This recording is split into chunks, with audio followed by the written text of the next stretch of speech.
শাহ সুফি সৈয়দ আহমদ উল্লাহর মাইজ ভান্ডারী রহমতুল্লাহ আলাইয়ের দ্বিশত জন্মবার্ষিকী উপলক্ষে চট্টগ্রামের ফটিকছড়ির মাইজ ভান্ডার দরবার শরীফে অনুষ্ঠিত হয়েছে শিক্ষা উৎসব 2026। শনিবার সকালে শাহ এমদাদেই ময়দানে আয়োজিত এই উৎসবে বিজ্ঞান অলিম্পিয়াড ও তৃতীয় দারুল ইরফান এথিক্স অলিম্পিয়াডের পুরস্কার বিতরণ করা হয়। অনুষ্ঠানে সভাপতিত্ব করেন মাইজ ভান্ডারী ফাউন্ডেশনের চেয়ারম্যান সৈয়দ ইরফানুল হক মাইজ ভান্ডারী।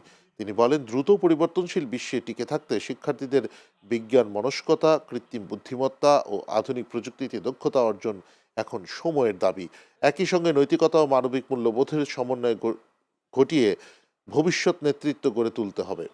মাইজ ভান্ডারী ফাউন্ডেশন ও দারুল ইরফান রিসার্চ ইনস্টিটিউটের যৌথ উদ্যোগে আয়োজিত উৎসবে বিভিন্ন শিক্ষা প্রতিষ্ঠানের শিক্ষার্থীরা অংশ নেয়।